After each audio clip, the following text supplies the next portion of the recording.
2019년 5월 30일 헛데일리 디보션입니다. 우리를 구원하신 예수 그리스도의 사랑을 누리는 하루가 되시기 바랍니다. 고린도전서 7장을 읽겠습니다. 너희가 쓴 문제에 대하여 말하면 남자가 여자를 가까이 아니함이 좋으나 음행을 피하기 위하여 남자마다 자기 아내를 두고 여자마다 자기 남편을 두라. 남편은 그 아내에 대한 의무를 다하고 아내도 그 남편에게 그렇게 할지라. 아내는 자기 몸을 주장하지 못하고 오직 그 남편이 하며 남편도 그와 같이 자기 몸을 주장하지 못하고 오직 그 아내가 하나니 서로 분방하지 말라. 다만 기도할 틈을 얻기 위하여 합의상 얼마 동안은 하되 다시 합하라. 이는 너희가 절제 못함으로 말미암아 사탄이 너희를 시험하지 못하게 하려 함이라. 그러나 내가 이 말을 함은 허락이요 명령은 아니니라. 나는 모든 사람이 나와 같기를 원하노라. 그러나 각각 하나님께 받은 자기의 은사가 있으니 이 사람은 이러하고 저 사람은 저러하니라. 내가 결혼하지 아니한 자들과 과부들에게 이르노니 나와 같이 그냥 지내는 것이 좋으니라. 만일 절제할 수 없거든 결혼하라. 정욕이 불같이 타는 것보다 결혼하는 것이 나으니라. 결혼한 자들에게 내가 명하노니 명하는 자는 내가 아니요 주시라. 여자는 남편에게서 갈라서지 말고 만일 갈라섰으면 그대로 지내든지 다시 그 남편과 화합하든지 하라. 남편도 아내를 버리지 말라. 그 나머지 사람들에게 내가 말하노니 이는 주의 명령이 아니라 만일 어떤 형제에게 믿지 아니하는 아내가 있어 남편과 함께 살기를 좋아하거든 그를 버리지 말며 어떤 여자에게 믿지 아니하는 남편이 있어 아내와 함께 살기를 좋아하거든 그 남편을 버리지 말라. 믿지 아니하는 남편이 아내로 말미암아 거룩하게 되고 믿지 아니하는 아내가 남편으로 말미암아 거룩하게 되나니 그렇지 아니하면 너희 자녀도 깨끗하지 못하니라. 그러나 이제 거룩하니라. 혹 믿지 아니하는 자가 갈리거든 갈리게 하라. 형제나 자매나 이런 일에 구애될 것이 없느니라.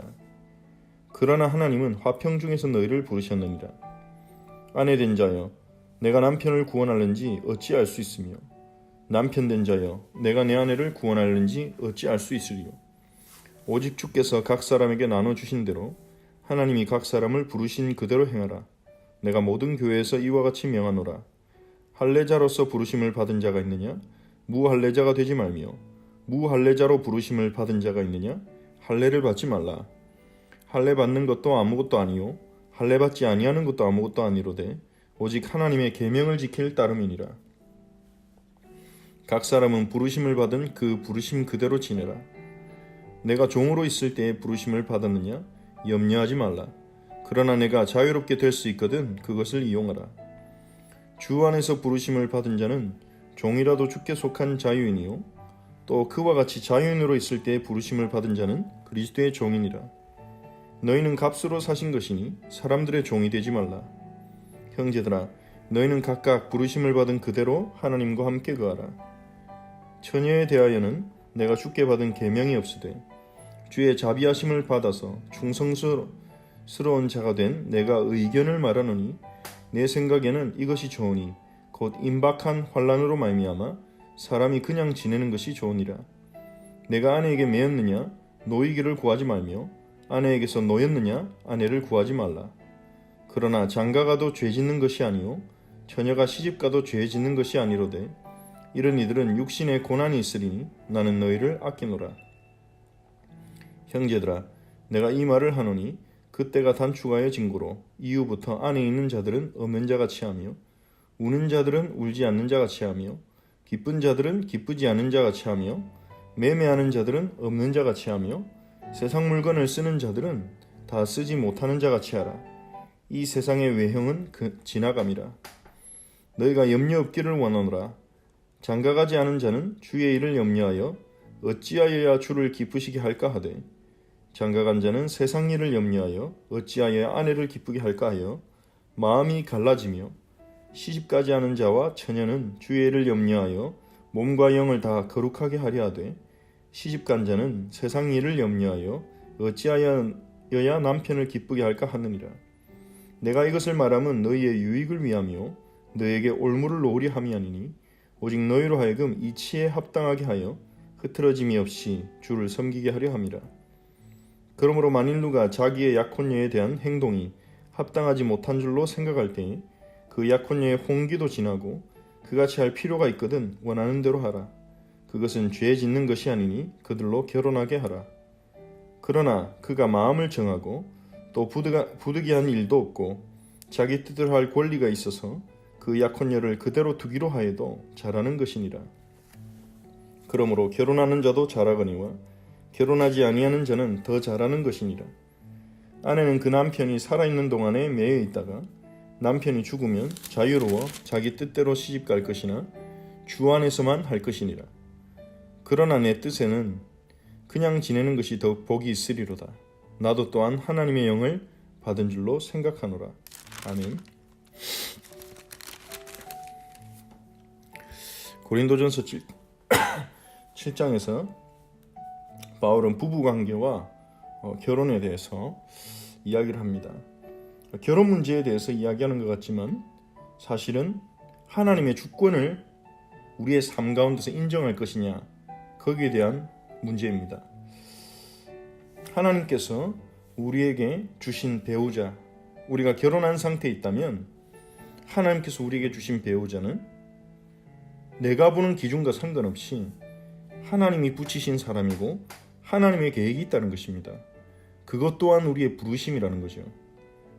고린도전서 7장에서 말하는 부르심은 예수님을 믿고 있는 지금 우리가 가진 상태를 말하는 것입니다.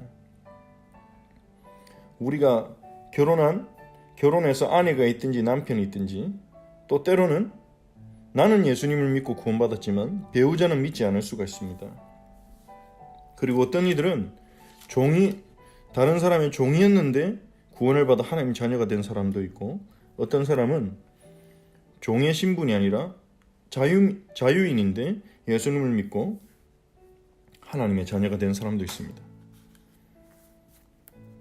그 하나님이 우리를 부르신 그 상태에 그 속에 하나님의 주권과 계획이 있기 때문에 거기서 빨리 벗어나려고 하는 것이 아니라 하나님의 부르심을 받아들이고 그 안에서 하나님께 영광 돌리는 길을 찾으라는 것입니다. 하지만 그 상태를 바꿀 수 있는 기회가 있다면 바꿔도 좋다, 그렇게 말하는 것입니다. 특히 전서 7장에서 바울은 하나님의 명령적인 부분보다는 자신의 의견이라는 부분을 많이 언급합니다. 자신의 의견이라고 말하는 것은 꼭 순종해야 되는 부분은 아니라는 거죠. 다만 바울의 입장에서 무엇이 더 주를 위한 것인지, 무엇이 우리에게 영적으로 유익한지 자신이 권면을 한다는 것입니다.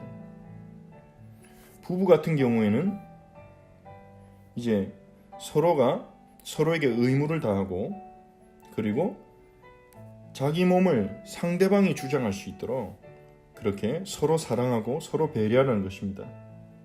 다만 부부가 서로 기도할 틈을 얻기 위해서 하나님과의 관계를 가질 수 있도록 배려하는 것이 중요하다, 그렇게 말하는 거죠.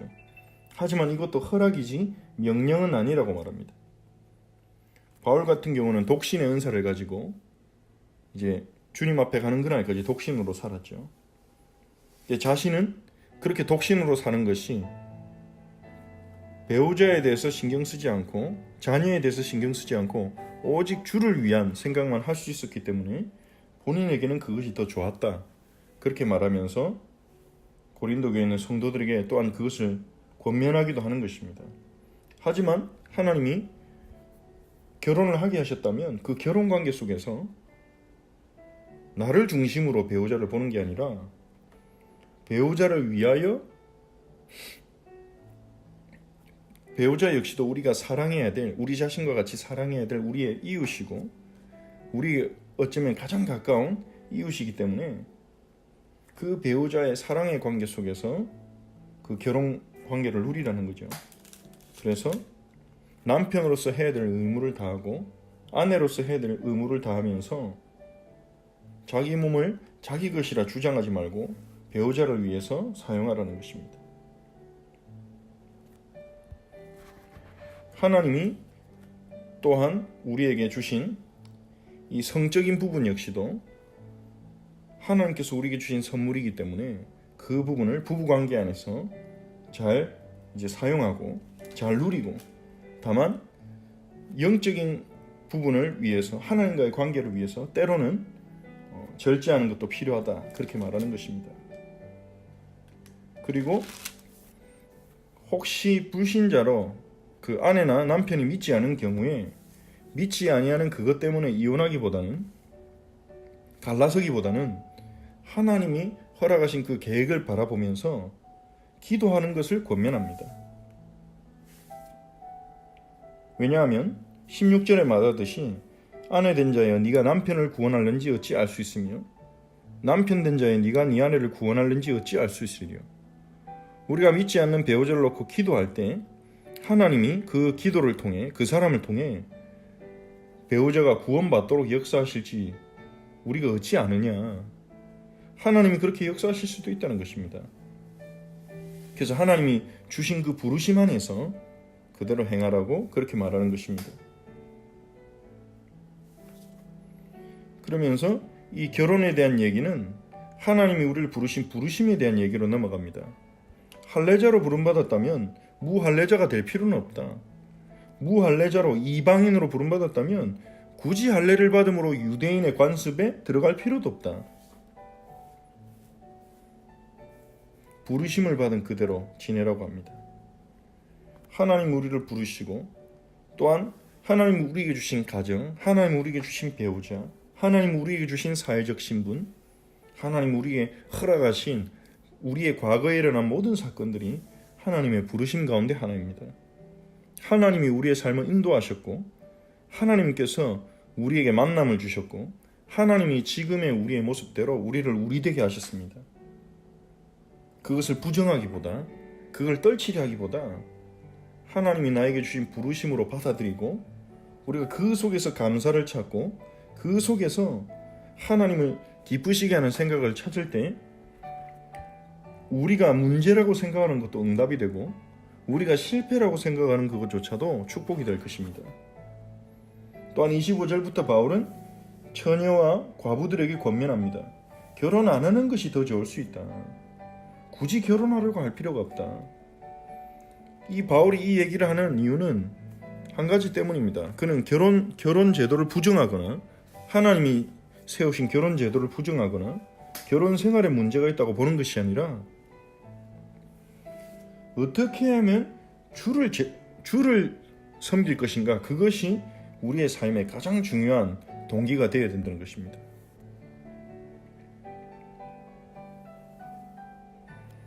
다른 사람 결혼하니까 결혼해야지, 결혼할 나이가 됐으니까 결혼해야지, 그렇게 세상의 질서를 따라가지 말고 어떻게 하면 주를 내가 제대로 섬길 것인가, 그것이 우리의 생각과 중심의 밑바탕이 되어지는 것이 중요하다는 것입니다.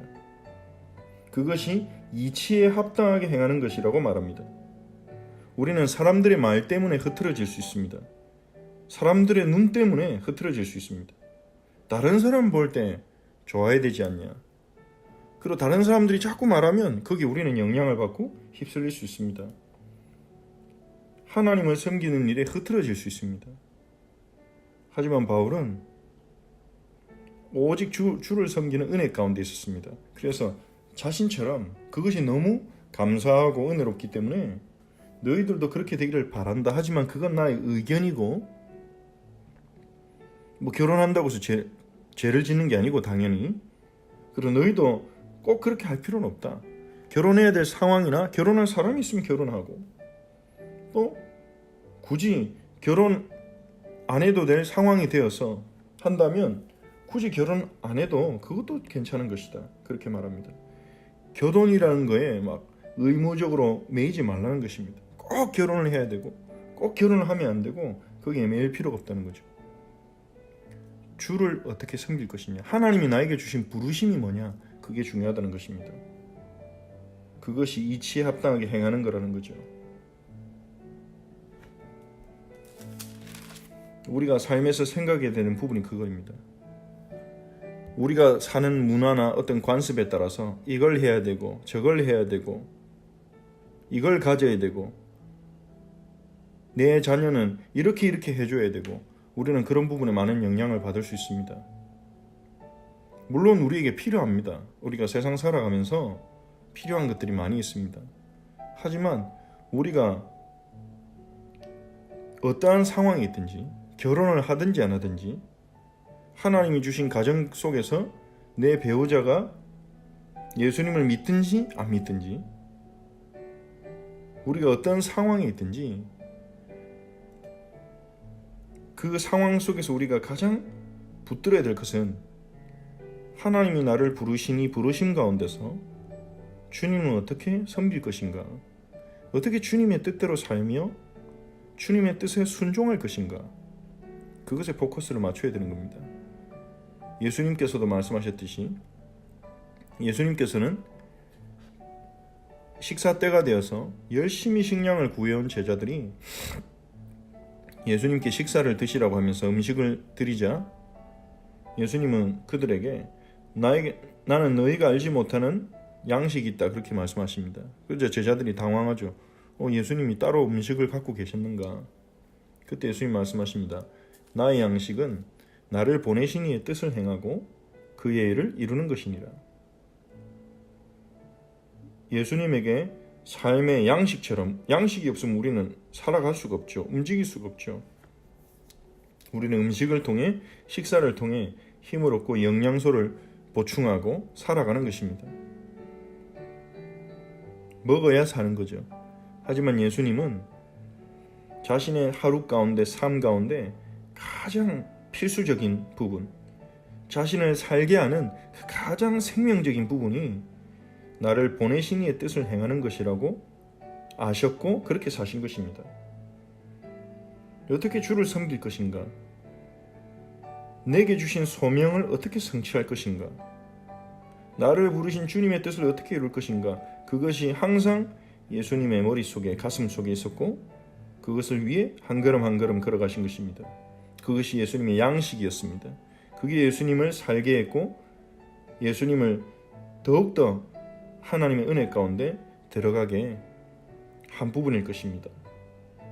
그것처럼 우리에게 있는 지금 상황과 환경이나 조건에 그걸 바꾸려고 하기보다는 하나님이 나를 때로는 약하게 부르신 부분도 있고 때로는 하나님이 우리에게 허락하신 부분들 가운데 우리가 원치 않고 그것 때문에 힘든 부분들도 있을 수 있습니다. 하나님은 그것들을 바꿀 수 있습니다. 하지만 그 이전에 하나님은 우리에게 허락된 모든 것들 가운데서 우리가 하나님을 신뢰하고 하나님의 부르심을 받아들이고 이 속에서 주를 어떻게 기쁘시게 할 것인가, 주를 섬길 것인가, 그것을 찾는, 그것을 찾을 수 있는 기회를 하나님 우리에게 주시는 것입니다. 때가 되면 하나님 바꿀 것입니다. 때가 되면 하나님이 문을 열어주실 것입니다. 우리에게 중요한 것은 하나님을 신뢰하고 그분의 뜻에 순종하는 것입니다. 그것이 우리를 살릴 것입니다. 오늘 고린도전서 7장의 말씀을 생각하면서 하나님이 내게 주신 가정, 하나님이 내게 주신 배우자, 하나님이 내게 주신 직장, 하나님이 내게 주신 건강의 상태, 하나님이 내게 주신 경제 상태를 우리가 받아들이고 하나님의 주권과 계획 가운데 이것들이 나에게 주어졌음을 받아들이고 이 속에서 주님을 어떻게 섬길 것인지를 생각하며 하나님을 신뢰하며 순종할 수 있는 은혜를 허락해달라고, 그것이 우리의 삶의 근본이 되고 기본이 될 수 있도록 은혜를 허락해달라고 우리가 같이 기도합시다. 불신앙하고 내 기준대로 내 뜻대로 빨리빨리 바꾸기를 바라기보다는 하나님 인도를 받을 수 있는, 하나님 인도를 기다릴 수 있는 믿음을 달라고 우리가 기도합시다. 또 주일에 주셨던 말씀을 생각하면서 하나님 오늘도 우리에게 일용할 양식을 주시되 영육간의 일용할 양식을 주셔서 우리에게 필요한 모든 것을 공급하시되 무엇보다 하나님과 교제할 수 있도록, 아버지의 뜻에 순종할 수 있도록 말씀을 읽고 듣고 묵상하고 그 말씀을 통해 하나님의 뜻을 찾고 하나님의 뜻에 순종하는 그 은혜를 누릴 수 있도록, 영의 양식을 먹는 영적인 식사를 누리는 하루가 될 수 있도록, 하나님의 힘을 얻는 하루가 될 수 있도록, 그리고 주님의 구원사에게 동참하는, 그 즐거움에 동참하는 우리가 되도록 우리 합심으로 주일에 주신 말씀을 생각하면서 또한 기도하겠습니다. 하나님께 감사를 드립니다. 하나님, 오늘 고린도전서 7장에서 결혼과 또 부부간의 관계를 말하며 하나님이 우리에게 허락하신 그 부르심을 어떻게 받아들일 것인가에 대한 말씀을 하나님 주심을 감사합니다. 하나님, 우리는 우리에게 주어진 것들에 대해서 감사하지 못하고 낙심하고 원망하고 불만을 가지고 바꾸려 할 때가 많습니다. 하나님, 우리의 기준으로, 우리의 수준으로, 세상의 관점으로 바라볼 때는 하나님이 우리에게 허락하신 것들 가운데 문제로 여겨지고 때로는 저주로 여겨지고 때로는 실패로 여겨지는 것들이 우리에게 많이 있습니다. 하지만 하나님, 우리의 관점을 바꾸셔서 우리가 가진 모든 조건과 상태와 신분들이 하나님이 허락하신 것임을 보게 하시고 인정하게 하시고 하나님의 주권을 인정하게 하시고 하나님이 내게 주신 그 부르심 가운데로 부르심을 받아들이고 그 가운데서 주를 어떻게 섬길 것인지에 포커스를 맞출 수 있는 저희가 되게 하옵소서. 그래서 하나님이 우리의 삶 가운데 예비해 놓으신 우리가 몰랐던 그 축복과 응답을 보게 하시고 하나님의 인도하실 때까지 기다릴 수 있는 믿음을 주시옵소서. 하나님이 문을 여실 때까지 기다릴 수 있는 믿음을 주시옵소서. 포기하고 낭만하고 좌절하는 것이 아니라 하나님의 역사를 기대하며 주님을 바라보고 적극적으로 주님께 나아가며 주를 사랑하고 섬기는 저희들이 되게 하여 주옵소서. 주님, 우리에게 주어진 매일매일 가운데서 하나님이 우리를 위해 예비하신 일용할 양식으로 우리를 충만케 하시고 영육간의 일용할 양식을 주시되 우리 성도들에게 필요한 모든 것을 오늘도 공급하시고 또한 우리의 영을 위해 필요한 영의 양식을 오늘도 부어주시되 주님이 우리에게 허락하신 말씀을 읽고 듣고 묵상하고 그 말씀을 씹어서 그 말씀을 통해 하나님의 뜻과 우리를 향한 소명, 부르심을 찾고 그것을 이루기 위하여 기도하며 나아가는 저희들이 되게 하옵소서. 하나님의 말씀을 깊이 묵상하는 영적인 식사 시간을 놓치지 않도록 하나님 우리에게 은혜를 베푸소서. 지금도 이루어지는 하나님의 구원사에게 우리의 삶이 동참되어서 주와 함께 즐거워하는 저희들이 되게 하옵소서. 오늘도 우리 하철치 모든 지체들에게 영육간의 새 힘을 주시고 육신의 연약과 질병을 치료하시고 하나님의 은혜 가운데 인도하여 주옵소서. 선한 목자 되신 예수 그리스도를 따르며 인도받는 하루가 되게 하옵소서. 예수 그리스도의 이름으로 기도합니다. 아멘. 주기도문으로 기도하겠습니다. 하늘에 계신 우리 아버지여, 이름이 거룩히 여김을 받으시오며 나라가 임하옵시며 뜻이 하늘에서 이루어진 것 같이 땅에서도 이루어지이다. 오늘 우리에게 일용할 양식을 주시옵고 우리가 우리에게 죄진 자를 사하여 준 것 같이 우리 죄를 사하여 주시옵고 우리를 시험에 들게 하지 마시옵고 다만 악에서 구하시옵소서. 나라와 권세와 영광의 아버지께 영원히 있사옵나이다. 아멘.